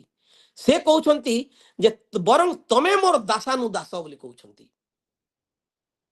ପ୍ରାଚୀନ ସାହିତ୍ୟରେ ରାଧା କେତେବେଳେ ବି କୃଷ୍ଣଙ୍କୁ ମୋର ଦାସ ବୋଲିକିରି କହିନାହାନ୍ତି କୋଉଠି, କିନ୍ତୁ ରମାକାନ୍ତ ରଥଙ୍କ ପାଖରେ ସେଇ ଶକ୍ତି ଅଛି, ସେଇ ସାମର୍ଥ୍ୟ ଅଛି। ଏଇଟାକୁ ଔଦ୍ଧତ୍ୟ ବୋଲି କହିଲେ ବି ଭୁଲ ହେବ ନାହିଁ, କାରଣ ପ୍ରେମରେ ଔଦ୍ଧତ୍ୟ ଗୋଟେ ଖରାପ କଥା ନୁହେଁ, ଗୋଟେ ବିଚକ୍ଷଣ ପ୍ରେମିଳତା ବୋଲିକିରି ବି କୁହାଯାଇପାରେ। এইଠି ରାଧା କହୁଛନ୍ତି ଯେ କେତେବେଳେ ତମେ ମୋର ଦାସାନୁଦାସ ତ କେତେବେଳେ ତମେ ମୋର ହତ୍ୟାକାରୀ ସାଜ ବୋଲିକିରି। ତାହେଲେ କିଏ ଶ୍ରେଷ୍ଠ ହେଲା? ଆମେ ଯଦି ଶ୍ରେଷ୍ଠତାକୁ ଖୋଜିବା ମିଳିବ ନାହିଁ, ଯାହାର ଜାଗାରେ ସେ ଠିକ। ତେବେ আগর রাধা ମାନଙ୍କର ଅପେକ୍ଷା ରମାକାନ୍ତ ରାଧା ମତେ ଟିକେ ବେଶୀ ସମଝଦାର ଲାଗେ। আগর ରାଧା ମାନେ ସମଝଦାର ପରି ଲାଗନ୍ତି ନାହିଁ। କିଏ ଗୋଟେ ଗୋପାଳୁଣୀ ପରି ଥିବ, କିଏ ଗୋଟେ ଥିବ ଗୋଟେ ଅଶିକ୍ଷିତା, ପାଠ ସାଠ ନ ପଢିଥିବା, ଏମିତି ଲାଗେ। ଜୀବନକୁ ଖୁବ ଭଲରେ ଚିହ୍ନି ନଥିବା, ଗୋଟେ ଗୋଟେ ଭୟାତୁରା ହଉଥିବା, ଗୋଟେ କାତର ଭାବ ଥିବା, ଏମିତି। କିନ୍ତୁ ରମାକାନ୍ତ ରଥଙ୍କର ରାଧା ପାଖରେ ତ ବହୁତ ଶକ୍ତି ଅଛି, ସେ ତ ଚୁଡ଼ି ଝମଝମ କରିକିରି ସମସ୍ତଙ୍କର ଜବାବ ଦେବି ବୋଲିକିରି କହୁଛନ୍ତି। ତେଣୁ ରମାକାନ୍ତ ରଥଙ୍କର ରାଧା ସିଏ ଗୋଟେ ଭିନ୍ନ ବାଗର ଶ୍ରୀରାଧା ଏବଂ ଅନ୍ୟମାନଙ୍କର ରାଧା ସେମାନଙ୍କର ତାଙ୍କର ହିସାବରେ ତାଙ୍କର ଔଜଲ୍ୟ ଭିନ୍ନ ପ୍ରକାର। ପ୍ରକୃତରେ ସାର୍ ରମାକାନ୍ତ ରଥଙ୍କର ଶ୍ରୀରାଧା ଚମତ୍କାର ସେ ସମସ୍ତଙ୍କର ହୃଦୟକୁ ଛୁଇଁ ପାରନ୍ତି ସାର୍। ଆପଣଙ୍କର ମାନେ ବକ୍ତବ୍ୟ ବି ବହୁତ ସ୍ପଷ୍ଟ ଆଉ ବହୁତ ସୁନ୍ଦର ଲାଗିଲା ସାର୍। ଧନ୍ୟବାଦ ତାର ସାର୍। କାରଣ ନମସ୍କାର। ହେଲା ତମେ ରମାକାନ୍ତ ଯୁଗର ମଣିଷ ବୋଲିକିରି ରମାକାନ୍ତି ଓ ରାଧାଙ୍କୁ ସେତେ ଭଲ ଲାଗୁଛି। ଯଦି ରମାକାନ୍ତଙ୍କର ଯୁଗ ଠାରୁ ଯଦି ତମେ ଯଦି ଆଉ ଟିକେ ପଛକୁ ଯାଇକିରି ଚିନ୍ତା କରନ୍ତ, ରମାକାନ୍ତଙ୍କର ରାଧା କଣ ଏମିତି ଗୋଟେ ଭଗବାନଙ୍କୁ ଗୋଟେ ଦାସ, ମୋର ଦାସାନୁଦାସ, ଖାଲି ଦାସ ବି ନୁହେଁ, ମୋର ଦାସର ଦାସ ବୋଲି କହିବ, ଏଇଟା ଗୋଟେ କମ କଥା। ଡାକ ତ ସେଇ ରାଧାକୁ, ଦେବା 2-4 ଦିନ ଧମକ ବୋଲି କହନ୍ତ। ତେଣୁ ଯୁଗ ଅନୁସାରେ ସମୟଟା ବଦଳେ। ସମୟ ହଉଛି ସବୁଠାରୁ ବଡ କଥା। ପ୍ରେମ ପ୍ରେମ ପ୍ରେମ କାହାକୁ ଡରେ ନାହିଁ। ପ୍ରେମ କାହା ପ୍ରତି ତାର ଖାତିର ନାହିଁ। ପ୍ରେମ ଯଦି ଡରେ କେବଳ ସମୟକୁ ଡରେ। আর ରମାକାନ୍ତ ରଥଙ୍କର ଶ୍ରୀରାଧା ସେ ସମୟକୁ ଅତିକ୍ରମ କରି ଯାଉଛି। ରମାକାନ୍ତ ରଥଙ୍କର ଶ୍ରୀରାଧା ଭିତରେ ସେ ଭୟ ଭାବ ନାହିଁ, କାରଣ ସମୟକୁ ସେ ଡରୁନି। ଯେକୌଣସି ପ୍ରେମ ହଉନା କାହିଁକି ଗୋଟେ ହଜେଇ ଦେବାଟାକୁ କମ ଡରେ। ପାଇବାରେ ଯେତେ ଲୋଭ ଯେତେ ଆସକ୍ତି ଥାଏ, ହଜେଇ ଦେବାଟାକୁ ବେଶୀ ଡରେ। ତେଣୁ ତ ଆମେ ପ୍ରେମ ଆମକୁ ଯେତିକି ପୁଲକିତ କରେ, ପ୍ରତାରଣା ସେତିକି ଆମକୁ ଆହୁରି ବେଶୀ କଷ୍ଟ ଦିଏ। ତାର ଡର ତାର ବେଶୀ ବେଶୀ ଆମକୁ ମନେ ପଡେ। ରମାକାନ୍ତ ରଥଙ୍କ ଶ୍ରୀରାଧା ଭିତରେ କଣ ସେଟା ଅଛି? ନାଇଁ, ଖାତିର କରେ ନା ସେ। ଠିକ ଅଛି, ଆଉ କଣ ଯଦି ପଚାରେ ଅଛି କିଏ ପଚାରନ୍ତୁ। ପଚାରନ୍ତୁ, କାହାର ପ୍ରଶ୍ନ ଯଦି ଥାଏ। ହଁ, ନମସ୍କାର। ହୁଁ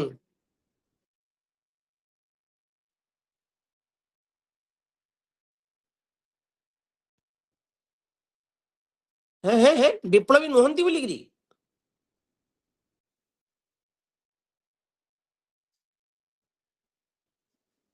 ସେ କହୁଛନ୍ତି ରମାକାନ୍ତ ରାଧା ବିପ୍ଳବନୀ ନୁହନ୍ତି, ଏଇଟା ଆପଣଙ୍କ ମତ ଥିଲା ବେଳେ ସେ କହୁଛନ୍ତି। ନା ନା ନା, ମୁଁ ସେମିତି କହି ନାହିଁ। ଆପଣ କିଏ କହୁଛନ୍ତି? କୌତୁକ ବୋଲି ଲେଖା ହେଇଛି, ମୁଁ କୌତୁକ ବା ଜାଣିପାରୁନାହିଁ, କହୁଛନ୍ତି। ଦେଖିପାରୁନାହିଁ ଆପଣଙ୍କୁ। ମୁଁ ଯଦି ଆପଣଙ୍କୁ ଟିକେ ଦେଖନ୍ତି ମୁଁ ଟିକେ ଖୁସି ହୁଅନ୍ତି। ହଁ, ଅନ୍ତ କେବେ ତ ଦେଖା ହେଇନଥିଲା, ଆଜି ଟିକେ ଦେଖା ଭିଡିଓ ହେଇଯାଉ। ଅନ୍ କର ନାଇଁ। ଆରେ ବାପରେ, ରାହୁଲ ଆଚ୍ଛା ଆଚ୍ଛା ଆଚ୍ଛା, ଘାଟ ଠିକ ଲାଗିବ। ଅଛି। ହଁ, ମୁଁ ଭାବୁଥିଲି କଣ, କେବେ ତ ଦେଖା ହେଇନଥିଲା, ଆଜି ଦେଖା ହେଇଯାଉ। ଆଜି ଯଦି ଦେଖା ହେଲା, କାଲି ଯେ ଦେଖା ହବ କିଏ ଜାଣିଛି। ରମାକାନ୍ତ ରଥଙ୍କର ଶ୍ରୀରାଧା ସେ କଥା କହେ। ହଁ, ରମାକାନ୍ତ ରଥଙ୍କର ଶ୍ରୀରାଧା ସେ କଥା କହେ। ଆଜି ଯୋଉଟା ଦେଖା ହଉଛି ଦେଖା ହଉ, କାଲିର କଥା କିଏ ଜାଣିଛି। ଆଉ ମୁଁ ଯୋଉଟା ରମାକାନ୍ତ ରଥଙ୍କର ଶ୍ରୀରାଧା କୌତୁକ ଭିଡିଓ ବିପ୍ଳବ ଅନ୍ କର। ରମାକାନ୍ତ ରଥଙ୍କ ଶ୍ରୀରାଧା ବିପ୍ଳବିନୀ ନୁହନ୍ତି, ମୁଁ ସେ କଥା କହୁନି। ରମାକାନ୍ତ ରଥଙ୍କର ଶ୍ରୀରାଧା ଭିତରେ ଯଦି ବିପ୍ଳବର ସ୍ୱର ଟିକେ ନଥାନ୍ତା, ତାହେଲେ ସବୁରି ଜବାବ ଦେବି ଚୁଡ଼ି ଝମଝମ କରି ବୋଲିକିରି କଥାଟେ କହନ୍ତେ ନାହିଁ। ବିପ୍ଳବିନୀ ଯଦି ନଥାନ୍ତା ତାହେଲେ ହଁ ହଁ, ଆଚ୍ଛା ନା ହଁ ହଁ ହଁ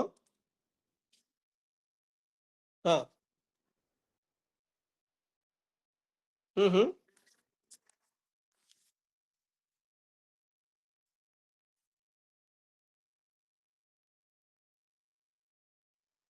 ହଁ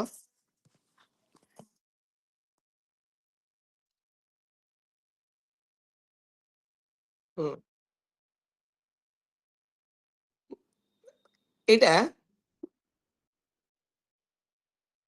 ସମୟରେ ନା, ସୀତା ଯୋଉ ସମୟର, ରାଧା ସେ ସମୟର ନୁହନ୍ତି। ଆମେ ଯଦି ସାହିତ୍ୟକୁ ଦେଖିବା ତ ସୀତା ହଉଛନ୍ତି ତ୍ରେତୟାର ଏବଂ ରାଧା ହଉଛନ୍ତି ଦ୍ୱାପରର। ତେଣୁ ଏ ଦୁଇ ଜଣ ସମାନ ସମୟର ନୁହନ୍ତି। ତାପରେ କାହାକୁ ଗୋଲାପ ଜାମୁନ ଭଲ ଲାଗିବ କି ରସଗୋଲା ଭଲ ଲାଗିବ, ସେଇଟା ଭିନ୍ନ କଥା। ତାପରେ କାହାର ଅନୁଭବ କୁ ଆଣିବା ଲାଗି ସେ କାହାର ବାଟ ନେବ। ଏବେ ଧରି ନିଆଯାଉ, ଯଦି ମୋର ଚାହା ପିଇବାର ଅଛି ତ ମୁଁ ବୋତଲରେ ଚାହା ପିଇ ପାରିବି ନାହିଁ, ଯଦିଓ ବୋତଲରେ ବି ଚାହାକୁ ରଖାଯାଇପାରେ। मु जदि डाली डाली भात खाइबार अछि भात को मु ग्लास रे भी भात रही पारे किंतु ग्लास रे भात रखी मु खाइबी नहीं काहाकू कोउटा कोन दरकार सेटा अलगा कथा रमाकांत रस जेते बेले गोटे प्रेम को लेकरी कविताटे लिखिबार मनस्थ कले तांकर आपण पढ़ले जानिबे पृष्ठबंधर से लिखिछंती जे प्रथम गोटे दीटा कविता लिखला बेले राधा नथिले तांकर मन भितरे किंतु परवर्ती समय देखिले जे तांको भितरे जो प्रेमटे आसुची ए प्रेम को साकार करबा पे गोटे रूप देबा पई शब्द रूप देबा पई एमिति किया को चरित्र अवतारणा करा जाई पारे देखिले जे राधा पाखरे भी सेया अछि बस तेणु से राधा को से बेसी पसंद कले सीता अपेक्षा आ मते ये पुष्पा भी जो कथा कहूतिले जे ईश्वरंकर कथा देवीर कथा कथा रमाकांत रथंकर श्रीराधा केते बेले भी कृष्ण को देवता बोली भाभी नहीं कारण तांकर गोटे कवितार से कहउछंती तुमको ईश्वर बोली किए कहे गोटे कवि गोटे रे कहउछंती तुमको ईश्वर बोली किए कहे तमे लवणी पितुलाटीए आखिरे आखि लुह धरी जास कर कथा कहू कहू तमे रही जाओ हठात जेपरी तम गला रुंधी दिए केते शताब्दी नैपथ्य रे थिबा हाहाकार ये कौन एबे भी आमे यदि देखिबा गोटे प्रेमिका पाखरे जेते बेले प्रेमिक कथा हुए केमिति तार गला रुद्ध तार बाष्परुद्ध बा आसुथाए से कही पारे ना ठीक ढंग रे प्रेमिक जेते वयस्क होना कहीं की तार प्रेमिका पाखरे से सब डरे गोटे थंगे थंगे जाए आ रमाकांत रस से कथा कहउछंती जदि ईश्वर बोली कह जाए ताहले ये केमती मोर ये तो गोटे लवणी पितुला ये मो पाखरे गोटे केते केमती क्या भाव नहीं करी आसुछंती देखिबार कथा से तो भी सब कथा को स्पष्ट भाव रे कहि पारु ना प्रेम सबु कहे नहीं किछि कहे अनेक किछि को चापी रखे एवं जहा उद्देश्य रे कहा जाए से खाली जहा सुनिछि ता केवल सुने नहीं जहा कुहा जाए नहीं ताहा को भी सुनी पारे एवं जहा कुहा जाए नहीं ताकू भी यदि जने सुनी पारला से होची असल प्रेमर हकदार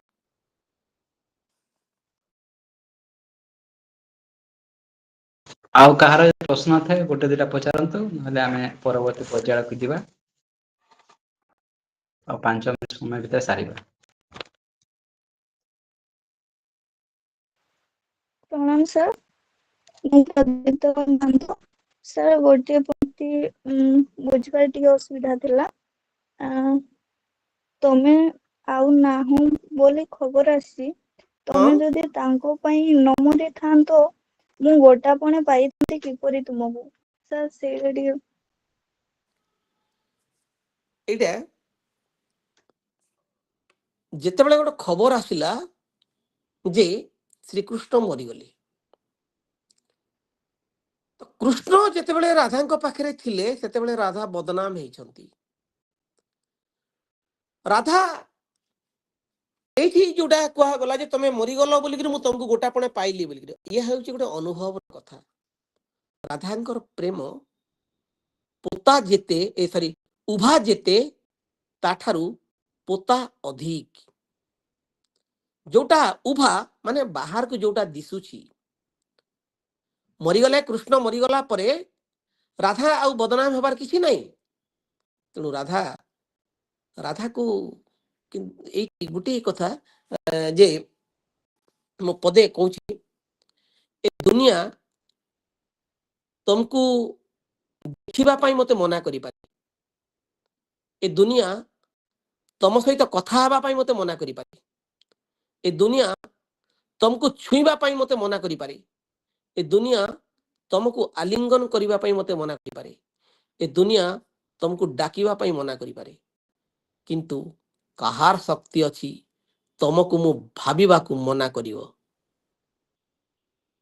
तेणु श्रीराधा एबे गोटापणे श्रीराधार हेई गले कृष्ण माने कृष्णकर भावना भितरे सॉरी राधांकर भावना भितरे कृष्ण एबे भारी सुंदर भाव रहिबे जार द्वारा कि ये हूँ गोटे अनुभव कथा ये हूँ गोटे किछि कल्पना को अंगीकार करि नेबार कथा।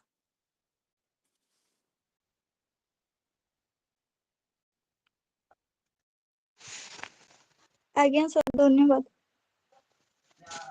ठीक अछि। ଆଉ କାହାର ଅଛି କି ପ୍ରଶ୍ନ? प्रणाम सर, ମୋ ନାଁ हाँ ଇତିଶ୍ରୀ ଦାସ। प्रणाम। ओके ସାର୍ हाँ ମୋର इतिश्री ପ୍ରଶ୍ନ ଅଛି କି हाँ हाँ ରମାକାନ୍ତ ରଥଙ୍କ ଶ୍ରୀରାଧା ଏବଂ ବର୍ତ୍ତମାନ ସମାଜର ଶ୍ରୀରାଧା ମଧ୍ୟରେ ପାର୍ଥକ୍ୟ କଣ? वर्तमान समय को श्रीराधा अच्छी ସାର୍ ଆପଣ ଯୋଉ ପ୍ରେମ କଥା କହିଲେ ମାନେ ତାଙ୍କ ରାଧାଙ୍କ ପ୍ରେମ ଏବଂ ଏବେକା ମାନେ ବର୍ତ୍ତମାନ ସମାଜର ମାନେ ପ୍ରେମ ସମ୍ପର୍କରେ ପାର୍ଥକ୍ୟଟା ଟିକେ କହିବେ। मते तो बेले बेले लगे जे एई जो गोटे प्रेम शब्दटा वर्तमान समय रे गोटे आपेक्षिक प्रेम बोली किसी अच्छी ए गोटे सामयिक संपर्क एबर समय प्रेम हो प्रेम अन्य ना हूँ आकर्षण नुहे सर एबे भी के अच्छी अरे प्रेमटा गोटे आकर्षण भिन्न किसी नुहे एबर एबर यदि देख एबर साहित्यर कथा मु कहे एबर मनीष जेमिति जीवन जीउछि से भितरे यदि आमे जीवा जो अर्थ रे आमे प्रेम को भाबू एबर हिसाब रे तो प्रेम गोटे आकर्षण छड़ा कौन की हुए तो से आकर्षणटा कहा पाखरे बहुत दिन जाए रहउछि कहा पाखरे आकर्षणटा आज हला काली खत्म आज सर सर हाँ टिके मु कहबी सर सर यह कोन आत्मार अनुभव नुहे सर कोडा केवल आकर्षण ना ना अरे मना की कला मना अच्छा मना मु करू नहीं एबे भी अछंती जो माने प्रेम करंती किंतु एबर समर कथा जदि आमे देखा जिवा अपात्र रे भी बेसी दान हो जाए कि नहीं गोटे ଏ ଅଧିକାଂଶ ପ୍ରେମ ଆକର୍ଷଣରେ ଅଛି ସାର୍ ଏବେ बास ବହୁତ କମ ଅଛି ଯୋଉଟା କି ଆତ୍ମାର ପ୍ରେମ ହଉ। कारण जदि कहा जाए जे आजिकाली जेमती फोटो जोटा उठा जाउची मोबाइल रे आजिकाली फोटो उठेबा खूब सहज चाहिलो उठेइलो जेबे जेते जेउठी जेमिति आजिकाली फोटो चिरी देवा भी खूब सहज चाहिलो डिलीट कर देलो एबे तो फोटो उठेबा आगरो डिलीट होई थाए ना को मात्र कैमरा ना को मात्र स्माइल ना को मात्र पोज आ मिछ फोटो रे लोकंकर खूब आग्रह।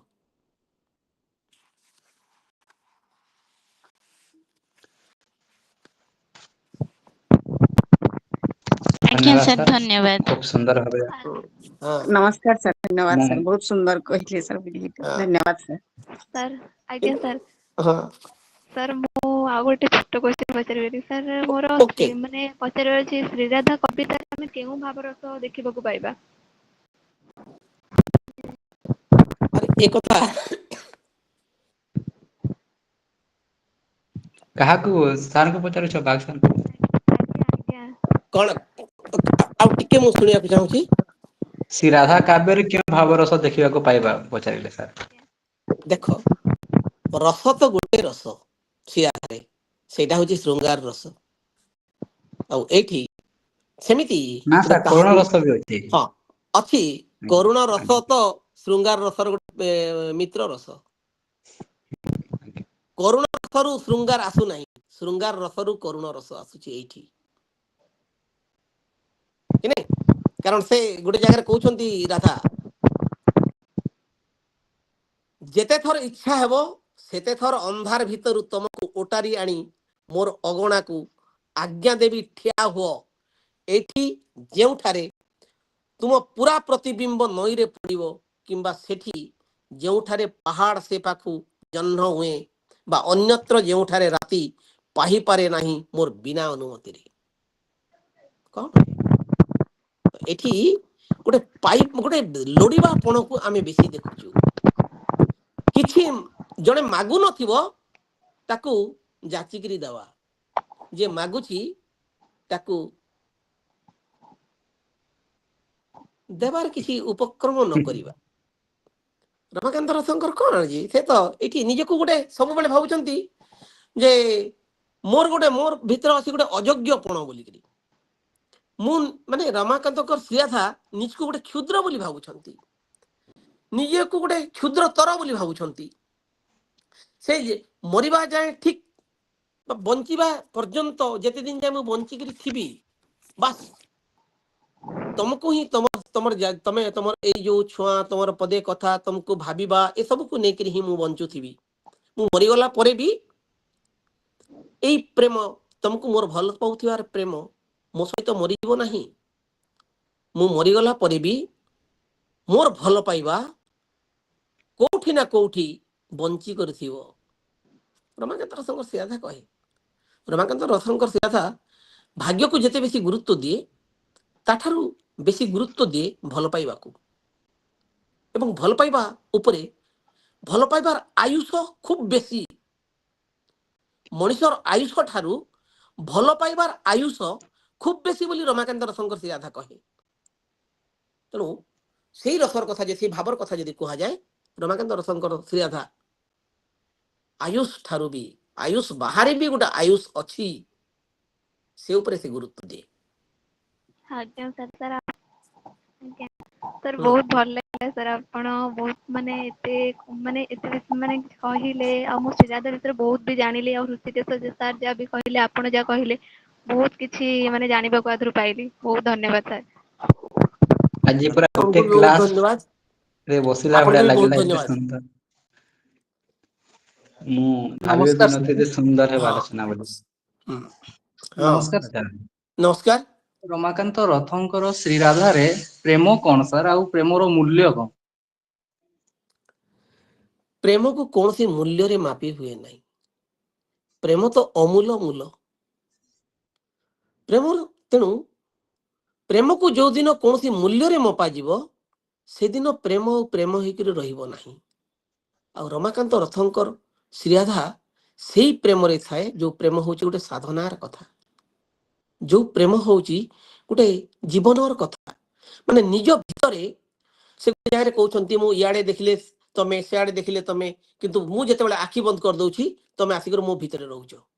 ତେଣୁ ପ୍ରତିଟି ମୁହୂର୍ତ୍ତରେ ଯାହାକୁ ଆମେ ଅନୁଭବ କରିପାରୁ, ଯାହାକୁ ଆମେ ଦୁଃଖରେ ପାଉ, ସୁଖରେ ପାଉ, ଏବଂ ସୁଖ ଦୁଃଖ ନଥିଲା ବେଳେ ବି ଆମେ ପାଉ, ସେଇଟା ହଉଛି ପ୍ରେମ। ଆଉ ରମାକାନ୍ତ ରଥ ସେମିତି ଗୋଟେ ଅନନ୍ୟ ଅଥଚ ଚମତ୍କାର ପ୍ରେମର କଥା ହିଁ କହିଛନ୍ତି ତାଙ୍କର ଏଇ କବିତାରେ। ଆଜ୍ଞା ଧନ୍ୟବାଦ। ଠିକ ଅଛି, ବହୁତ ବହୁତ ଧନ୍ୟବାଦ ଆପଣ ମାନଙ୍କର ପ୍ରଶ୍ନ ପାଇଁ। ଆ, ବର୍ତ୍ତମାନ ଆମେ ଯିବା ଧନ୍ୟବାଦ ଆପଣଙ୍କ ପରିଚୟ ଆଡକୁ। ଆଉ କଣ କହୁଛନ୍ତି କି? ଠିକ ଅଛି, ମୁଁ ବର୍ତ୍ତମାନ ଅନୁରୋଧ କରିବି ମୋର ସାନ ଭଉଣୀ ରଶ୍ମିତା ବେହେରାଙ୍କୁ ସେ ଧନ୍ୟବାଦ ଅର୍ପଣ କାର୍ଯ୍ୟକ୍ରମ ଆଗେଇ ନେବେ।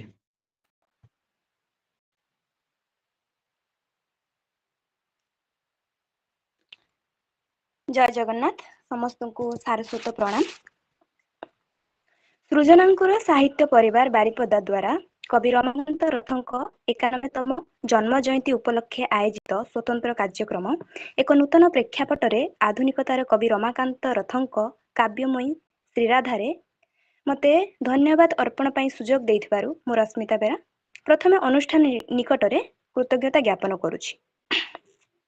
ଆଜିର ଆଭାସୀ ଆଲୋଚନା କାର୍ଯ୍ୟକ୍ରମର ବିଷୟ ଥିଲା ଏକ ନୂତନ ପ୍ରେକ୍ଷାପଟରେ ଆଧୁନିକତାର କବି ରମାକାନ୍ତ ରଥଙ୍କ କାବ୍ୟମୟୀ ଶ୍ରୀରାଧା। ପ୍ରକୃତରେ ଶ୍ରୀରାଧା କାବ୍ୟ ଓ ତତ୍ତ୍ୱକୁ ନୂତନ ଦିଗ ଏବଂ ଦୃଷ୍ଟିକୋଣ ଦେଇ ବିଦଗ୍ଧ ତଥା ମାର୍ମିକ ଭାବେ ଆଲୋଚନା କଲେ ପୂଜ୍ୟ ଗୁରୁ ତଥା ଆଜିର ଆଲୋଚକ ଡକ୍ଟର ଗୋପୀନାଥ ବାଗ ମହାଶୟ। ମହାଶୟ ତାଙ୍କ ବକ୍ତବ୍ୟରେ ଉଲ୍ଲେଖ କଲେ ଯେ ପ୍ରେମ ପାଇଁ ରାଧା ଆଜି ଯାଏଁ ରହିଛନ୍ତି ଆମ ସମସ୍ତଙ୍କ ହୃଦୟରେ ଏକ ସ୍ୱତନ୍ତ୍ର ଘର କରିକି। ପ୍ରେମ ଏବଂ ପ୍ରଣୟ ବିଷୟରେ ସେ ଯେଉଁ ମାର୍ମିକ ଆଲୋଚନା କଲେ ତାହା ସମସ୍ତଙ୍କ ପାଇଁ ବେଶ ତତ୍ତ୍ୱପୂର୍ଣ୍ଣ। ରାଧା କିପରି ଜଣେ ପ୍ରେମଶୀଳ ନାଗରୀ ଥିଲେ ତା ବିଷୟରେ ସେ କହିଲେ। ପ୍ରାଚୀନ ସମୟର ରାଧା ଏବଂ ସାମ୍ପ୍ରତିକ ସମୟର ରାଧାଙ୍କ ମଧ୍ୟରେ ଖୁବ୍ ସୁନ୍ଦର ଏକ ତୁଳନାତ୍ମକ ତଥ୍ୟ ସେ ଆମମାନଙ୍କୁ ପ୍ରଦାନ କଲେ। ରମାକାନ୍ତଙ୍କ ଶ୍ରୀରାଧା ତଥା ରାଧା କିପରି ପ୍ରାଚୀନ ରାଧାର ଅର୍ଗଳ ତଥା କୁଜ୍ଝଟିକା ଭିତରୁ ମୁକୁଳି ଆସି ଇନ୍ଦ୍ରଧନୁର ଆଭା ନେଇ ଆସିଛି ତା ବିଷୟରେ ସେ ଖୁବ୍ ସୁନ୍ଦର ଭାବରେ ଆଲୋଚନା କଲେ। ବିଜୁଳିର ଝଲସା ଭିତରେ କିଭଳି ରାଧା ନିଜର ପ୍ରେମର ପୂଜାରିଣୀ ହିସାବରେ ନିଜକୁ ପ୍ରତିପାଦିତ କରିଛି ତତ୍ ସମ୍ପର୍କୀୟ ଆଲୋଚନା ଏବଂ ରମାକାନ୍ତ ରଥଙ୍କର ଏହି ଶ୍ରୀରାଧାର ଆଲୋଚନା ଖୁବ୍ ମାର୍ମିକ। ତେବେ ତାଙ୍କର ଏହି ମୌଳିକ ଓ ମହତ୍ତ୍ୱପୂର୍ଣ୍ଣ ଆଲୋଚନା ଆମ ଶ୍ରୋତାଙ୍କ ମନକୁ ବେଶ୍ ଛୁଇଁଥିବ ବୋଲି ମୋର ଆଶା। ବିବିଧ ପ୍ରଶ୍ନର ଯଥାର୍ଥ ଉତ୍ତର ଦେଇ ସେ ଆମକୁ ପରିତୃପ୍ତ କରିଛନ୍ତି। ମହାଶୟଙ୍କ ଏହି ତାତ୍ତ୍ୱିକ ଆଲୋଚନା ନିମନ୍ତେ ଆମ ସୃଜନାଙ୍କର ପରିବାର ତରଫରୁ ଅଶେଷ ଅଶେଷ ଧନ୍ୟବାଦ ଜ୍ଞାପନ କରୁଛୁ ସାର୍। ଆପଣ ଆମର ଅନୁରୋଧ ରକ୍ଷା କରି ଆସିଲେ ଓ ଆମ ସହ ସାମିଲ ହୋଇ ଆମ ସମସ୍ତଙ୍କୁ ଜ୍ଞାନର ନୂତନ ଦିଗ୍ବଳୟ ଆଡ଼କୁ ନେଇଗଲେ। ସେଥିପାଇଁ ଆଉ ଥରେ କୃତଜ୍ଞତା ସହ ଆପଣଙ୍କୁ ଧନ୍ୟବାଦ ଦେଉଛୁ।